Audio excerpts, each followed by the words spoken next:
Experience काम आएगा।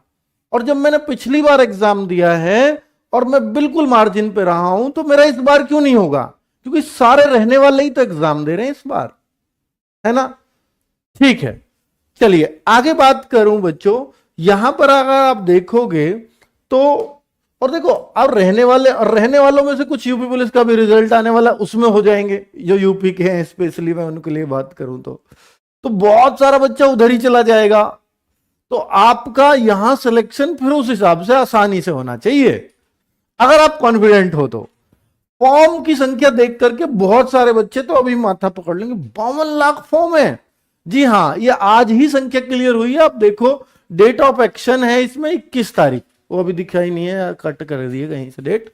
तो ये आज ही डेट आई है कि भैया आज ही, मतलब आज ही की डेट में पता चला है कि 52,69,500 फॉर्म है। इसमें अभी कैटेगरी वाइज नहीं आए हैं। अब मैं थोड़ा सा अगर कंपैरिजन करूं कि 2025 बोल रहे हैं इस भर्ती को, 39,481 इसमें पद हैं, 52,69,000 इसमें फॉर्म आ गए। तो ये रेशो जो बन रहा है, यानी 133 फॉर्म भरने वाले बच्चों में से एक का सिलेक्शन होगा। ठीक है, हालांकि 2023-24 या 24 की वैकेंसी जिसका भी फाइनल रिजल्ट आना बाकी, जिसके फिजिकल मेडिकल चालू हैं, उसमें 102 का रेशो था। इससे भी पहली बात करूं तो 2022 में जहां 50,000 वैकेंसीज थी, वहां फॉर्म भी 53,59,000 थे, वहां 107 वैकेंसीज थी। तो बच्चों आप एक बात बताओ, देखिए ये वैकेंसीज भी 25,000 थी, तब भी इतने फॉर्म आ गए थे 25,000 पे, ये बढ़ बढ़ा के 50 हुई। ये वैकेंसीज भी जब शुरू में आई तो ये भी 25-26,000 ही आई, नहीं ये तो 23 ही थी, इवन ये 25 या 26 थी जब ये शुरुआत में आई, ये 46 हो गई। ठीक है, 25-26 को देख के इतने फॉर्म। अब आप सोचो इस बार तो 40,000 वैकेंसीज को देख करके, जिस वक्त शुरू में ही पता हो 40,000, फिर भी फॉर्म का रेशो उस हिसाब से कम है। वरना इतनी वैकेंसीज देख के अगर इन दोनों में होती ना शुरुआत में, तो इसमें फॉर्म्स पहुंचते 70 लाख। और हुआ भी है ऐसा, जिसमें वैकेंसी ज्यादा दिखाई दी थी, 71 लाख फॉर्म भी आए हैं एसएससी-जीडी में एक बार। इससे पहला अगर बताऊं आपको 2021 की भर्ती में। ठीक है, तो इस नंबर को देख करके अगर फॉर्म की संख्या यहां रुकी है, तो ये कोई बहुत बड़ा रेशो नहीं है, बहुत बड़ी संख्या नहीं है। 133 की तो है, पर अभी तक ये वैकेंसीज जो शुरू में आई है एज इट इज उतनी है। और पिछले सालों का जो ट्रेंड रहा है कि भैया 18-20 हजार तो हर बार बढ़ी है। ये बढ़ी थी 25,000, 25-26 हजार, ये बढ़ी है 17-18 हजार, इसमें अभी कोई वृद्धि नहीं हुई है। और ये पता भी नहीं होगी या नहीं, पर आप ये मान लो फिर भी बिना बढ़े भी 133 का ही रेशो है। तो ये बहुत ज्यादा नहीं है और बहुत ज्यादा चिंताजनक बात भी नहीं है। ठीक है, और वैसे मैं एक बात हर बार ही बोलता हूं कि भाई साहब, अगर वैकेंसीज देख करके फॉर्म्स की संख्या बढ़ती है या कमाने से घटती है, तो वही बच्चा बढ़ता घटता है जिसको ये उम्मीद होती है कि मेरा तो होना ही नहीं है, ज्यादा होंगी तो ही आ सके मेरा नंबर। तो वही फॉर्म की संख्या को देख करके बढ़ता है, पर वो तो वीक बच्चा होता है। ऐसी सोच तो उस बच्चे की होती है जिसका कभी नहीं होना होता। तो अगर उसकी संख्या बढ़ भी जाए या घट भी जाए, तो क्या उस बात से कोई फर्क पड़ेगा? नहीं। जिनका आना होता है उनको तो पता होता है कि इतनी आए या ये 3900 ही आए, मेरा तो होगा ही। तो वो फॉर्म भरने से कभी नहीं चूकता। इसलिए बहुत खुश होने की जरूरत नहीं है कि भैया कमाए या ज्यादा आए फॉर्म। ठीक है, ना दुखी होने की जरूरत है ना खुश होने की जरूरत है। ठीक है, कमाए फॉर्म तो खुश मत हो, और ज्यादा आए तो कभी दुखी मत हो, क्योंकि वो संख्या वो बढ़ाते हैं जिनका नहीं होना होता, और होने वाले तो हमेशा फॉर्म भरेंगे। ठीक है, अब अगर मैं थोड़े से आपको गाइडेंस दूं, क्योंकि 2025 वाले जितने भी एसएससी-जीडी के बच्चे हैं पूरी तरह से डिपेंडेंट हो रहे होंगे या कुछ मेहनत कर रहे होंगे, कुछ अपने ऊपर। मैंने इस बार एक ट्रेंड देखा है बच्चों, इस बार एसएससी-जीडी में जो मैं चेंज फील कर रहा हूं पिछले 3-4 बार से अलग। इस बार ये देख रहा हूं कि बच्चा ना और भर्तियों पे लगा हुआ है, एसएससी-जीडी को उतना तवज्जो नहीं दे रहा। ये अच्छी भी बात हो सकती है, बुरी भी बात हो सकती है। अच्छी बात यह है कि वो कहीं और पढ़ रहा है, चलो उसका उधर भी हो जाए, हो सकता है इधर भी हो जाए। बुरी इसलिए अगर वो कहीं और ही फोकस कर रहा है तो जीडी का एग्जाम उतना आसान नहीं है कि कहीं और फोकस करने पे ये निकल जाएगा। आसान भले ही हो, लेकिन कट ऑफ इतनी हाई जाती है कि भैया इस पे ध्यान पूरी तरह से देना पड़ता है। ठीक है, तो मैं उन बच्चों को थोड़ी नसीहत देना चाहता हूं कि इस एग्जाम को बहुत दूर ना समझा जाए। जनवरी एंड फरवरी आपके एग्जाम में लिखी हुई है, और जब आजकल एसएससी जनवरी फरवरी लिख रही है तो आप ये मान लो 1 जनवरी या 10 जनवरी के बीच में शुरू कर दे रही है। तो फिर जनवरी का महीना तो अपना मानो ही मत आप। आपके पास जो समय है अक्टूबर के बच रहे हैं आज से 10 दिन, जिनमें दिवाली भी है। नवंबर और दिसंबर 2 ही महीने बच रहे हैं भाई। इन 2 महीने में अपने आप को जितना स्ट्रांग कर सकते हो उतना कर लो, और ये चांस ले लो अगर आपकी एज इसमें फॉर्म वॉर्म भर गया है तो। ठीक है, फॉर्म में करेक्शन, अगर फॉर्म में गलती से कोई गलती हो गई है तो 5 से 7 नवंबर के बीच करेक्ट कर सकते हो उस गलती को। मिनी मॉक टेस्ट, अब बहुत सारे बच्चों की लगातार हमसे ये डिमांड है कि मिनी मॉक टेस्ट कराओ, तो मैं आपको आश्वासन देता हूं कि 1 दिसंबर से ये स्टार्ट हो जाएंगे। 1 दिसंबर से हर सब्जेक्ट का मिनी मॉक हर उस टॉपर ने दिया है। इन मिनी मॉक की डिमांड या जो हमारे दिमाग में भी आई, तो ये टॉपर बनने में बड़ी हेल्प करता है। जितने भी टॉपर्स है जिनके 160 में से 160 से ज्यादा मार्क्स आए, ऐसा शायद ही कोई बच्चा होगा जिसने मिनी मॉक टेस्ट नहीं दिया होगा। ठीक है, तो मिनी मॉक टेस्ट, एक तो ये कि आपको टाइम मैनेजमेंट, देखिए जब पेपर 1 ही घंटे का होना, तो वो तालमेल अगर एक बार बिगड़ गया समय का तो फिर उसको वापस नहीं ला सकते। समय 2 घंटे हो तो आपस में भाई क्वेश्चन भले ही ज्यादा हो, थोड़ा बहुत गड़बड़ाए सुधार के अब थोड़ा तेज कर लूं तो मेरा मैनेजमेंट हो जाता है। 1 घंटे के में वो अवसर नहीं मिलता संभलने का।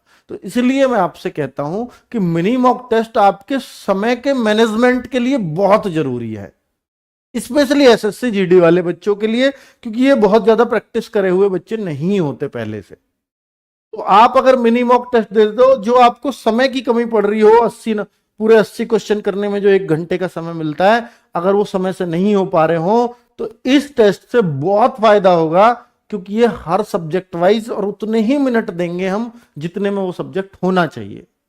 जैसे जीएस है, अगर वो 20 क्वेश्चन है तो हम उसके लिए 8 ही मिनट या 7 ही मिनट देंगे आपको। इससे एक आदत आपको बन जाती है कि जीएस को इतनी ही देर में करना है, और वो आदत आपकी 80 मिनट 60 मिनट वाले टेस्ट में काम आती है। ठीक है, मॉक टेस्ट एनालिसिस जी बिल्कुल हर बार किया है मैंने एग्जाम से पहले, और अब भी मैं स्टार्ट करने वाला हूं। नेक्स्ट संडे से ही मैं इसको स्टार्ट कर दूंगा।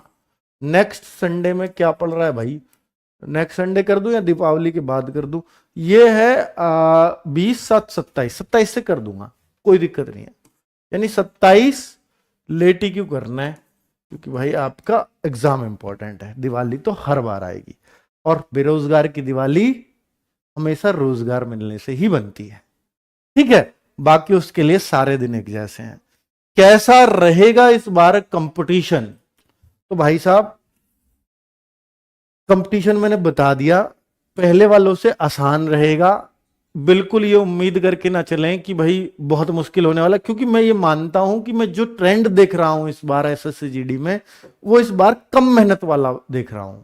हर बार बच्चा जान लगा के तैयारी करता था, हालांकि वो आएगा अब, वो लास्ट के 1 महीने में, यानी 15 नवंबर के बाद बच्चा इसके लिए सीरियस होगा और फिर जी जान झोंक देगा।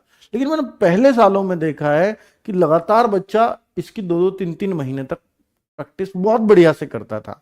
इस बार थोड़ा सा उसमें रुझान कम है। मैंने ये बताया कि पैरेलल में रेलवे की वैकेंसी चल रही है, बहुत सारे स्टेट में अपने स्टेट की वैकेंसी चल रही है, हो सकता है बच्चा उधर लगा हो, पर उधर लगे रहने से ये एग्जाम निकल जाएगा इस बात की गारंटी नहीं है, क्योंकि इसकी कट ऑफ भी हाई फाई जाती है आजकल। ठीक है, तो कंपटीशन पहले के मुकाबले थोड़ा कम ही देखने को मिलेगा, ऐसा मेरा मानना है। ठीक है, अब आप ये कहोगे सर पेपर टफ आएगा आसान आएगा, ये तो देखो अलग बात है। इसको अभी कोई पेपर आने से पहले कोई भविष्यवाणी नहीं कर सकता। आसान आया तो कट ऑफ वैसी ही जाएगी जैसे पिछली बार गई है, उससे एक आध ऊपर ही जाएगी।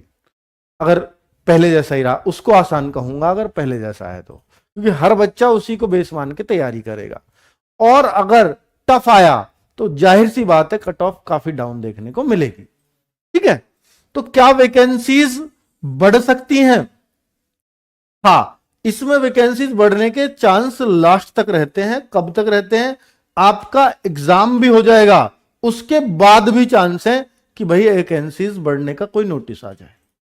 ठीक है, और ये कब तक चांस बने रहते हैं भाई साहब? आपके फिजिकल तक भी ये चांस बने रहते हैं, और जब तक ये भर्ती पूरी क्लियर ना हो जाए तब तक वो बढ़ कभी भी सकती है। इसके लिए कोई डेट फिक्स नहीं है, पर ऐसा कोई चांस नहीं है कि अभी नहीं बढ़ेगी। पूरे पूरे चांस है कि बढ़ सकती है। हर साल हालांकि वैकेंसी आ रही है, पर फिर भी बढ़ सकती है, पैरामिलिट्री फोर्सेस है ही बहुत ज्यादा। तो इस बार तो कट ऑफ पहले से भी ज्यादा रहेगी। क्या इस बार कट ऑफ पहले से भी ज्यादा रहेगी? तो ये इस बात का जवाब मैं दे चुका हूं। ये सब कुछ डिपेंड करेगा कि आपका पेपर कितना टफ आया है, कितना आसान आया है। अगर वो टफ आया है तो जाहिर सी बात है कि कट ऑफ डाउन जाएगी, और आसान आ गया, आसान मैं उसको कहूंगा अगर पहले जैसा आ गया तो फिर कट ऑफ 1-2 नंबर ऊपर ही देखने को मिलेगी। अभी क्या करना बेस्ट रहेगा? अभी मैं आपसे फिर कह रहा हूं, फिलहाल जो आपके लिए बेस्ट स्ट्रेटजी है वो मैं हमेशा बताता आया हूं। एसएससी जीडी वाले बच्चे भरोसा भी करते हैं, फॉलो भी करते हैं कि इन बातों को अगर फॉलो कर लेंगे, भाई मैं मॉक आपसे बोल रहा हूं वीकली, ये वीकली तो जरूर जरूर अब हर बच्चे को शुरू कर देना चाहिए। ठीक है, आपका जो चैप्टर वीक है उसको पहचान लो और उस पर काम करना शुरू कर दो। अभी समय है, सिर्फ 1 महीने ही ये समय है, उसके बाद मैं सीधा बोलूंगा अब चैप्टर वीक पे काम मत करो, अब सीधा प्रैक्टिस करो। आप देखो, वीक चैप्टर पहचानो, वीक चैप्टर पहचानो और उन पर काम करो, और उन पर काम करो। अब आप कहोगे सर ये कैसे पहचाने? ये भी तो एक बड़ा चैलेंज है कि पहचान कैसे हो। इससे होगी पहचान, जब आप मॉक टेस्ट दे रहे हो वीकली तो आप देखो कि मेरी गलती, देखिए बहुत सारे बच्चे गलती क्या करते हैं, वो करते हैं कि मॉक टेस्ट दे लिया और मेरा काम खत्म। नहीं, आपने मॉक टेस्ट दिया यार, 80 में से आपके केवल 60 क्वेश्चन ही सही हुए, तो इसका मतलब है 20 गलत हुए होंगे। तो आप में एक आतुरता रहनी चाहिए हमेशा मॉक टेस्ट देने के बाद कि ये 20 कौन कौन से गलत हुए हैं। स्पेशली जीएस में हमें उतना एक्साइटमेंट नहीं होता, फिर भी हम सही उत्तर तो जानना ही चाहते हैं, पर फिर भी मैथ्स और रीजनिंग और हिंदी में तो मुझे नींद ही नहीं आएगी कि कौन से गलत हुए कौन कौन से, जब तक ये जान ही नहीं लूंगा। तो भाई साहब ये होना चाहिए, और यही सिलेक्शन की पहचान है। जो बच्चा सिलेक्शन के लिए सीरियस है वो ये जान के रहेगा कि मेरे 20 कौन से गलत हुए हैं और मैथ, हिंदी, रीजनिंग में क्यों गलत हुए हैं। अब वो जो क्यों है उन चैप्टर्स को देखो कि मैथ्स में कौन कौन से चैप्टर के मेरे रेगुलरली गलत होते हैं। आप कहते हो सर मेरे ऐसे 5 चैप्टर हैं, इन 5 में हो सकता है कोई आपको बहुत मुश्किल लगता हो, पर उन 5 में वो सारे मुश्किल नहीं होंगे। कुछ हो सकता है आपके ऐसे हो कि इन्हें तो मैं कर सकता हूं, तो उन 5 को मत करिए, पर उनमें से 3 चैप्टर छांट लो कि मैं इन्हें तो करके रहूंगा। उन 3 पे काम करना शुरू कर दो। आप देखोगे कि आपके जो मैथ के 5 क्वेश्चन गलत होते हैं ना, वो अब 3 तो सही होने लगे, यानी अब 2 ही गलत होते हैं। तो ये फर्क आएगा आपका देखने में। रीजनिंग में सेम चीज, एक भी गलत नहीं होना चाहिए। क्यों हो रहा है, कौन सा हो रहा है, आगे नहीं होने दूंगा, ऐसे प्रण लोगे तो ये सही, आपकी सही दिशा में तैयारी जाएगी। ठीक है, तो ये करना है। दूसरा, प्रैक्टिस सेट्स। ये अगर आप देखिए, अगर आप क्लास नहीं कर रहे हैं, कोई मेरा सिलेबस मान लीजिए कंप्लीट है और मैं मॉक टेस्ट के भरोसे अब तैयारी करना चाहता हूं, मैं सेल्फ स्टडी चाहता हूं, तो आप mock test plus practice sets करिए। प्रैक्टिस सेट से क्या है, टीचर अपने अनुभव के आधार पर आपको तरह तरह के क्वेश्चंस की प्रैक्टिस करा देगा, जिससे आपको बहुत फायदा होगा। ठीक है, तो ये साथ में प्लस ये, आप क्यों नहीं, मैं तो अपने आप ही तैयारी करना चाहता हूं, फिर बुक्स ले लीजिए, फिर बुक्स को रंग डालिए, अच्छे से कवर कर डालिए। मैं ये नहीं कहता कि प्रैक्टिस सेट कर रहे हो बुक की जरूरत नहीं है, बुक की तब भी जरूरत पड़ेगी आपको।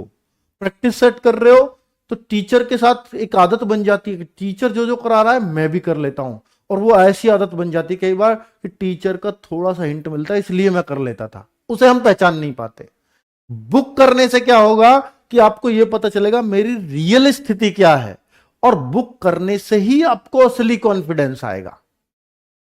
क्लास जरूरी है लेकिन बुक भी बहुत जरूरी है। बुक कोई फॉलो नहीं की मैं नौकरी लग गया, ऐसे शायद ही कोई बच्चा देखोगे। मैंने क्लास भी ली, मैंने बुक भी की, तो मैं नौकरी लगा। बहुत कुछ करना पड़ेगा अगर सिलेक्शन लेना है तो, ठीक है।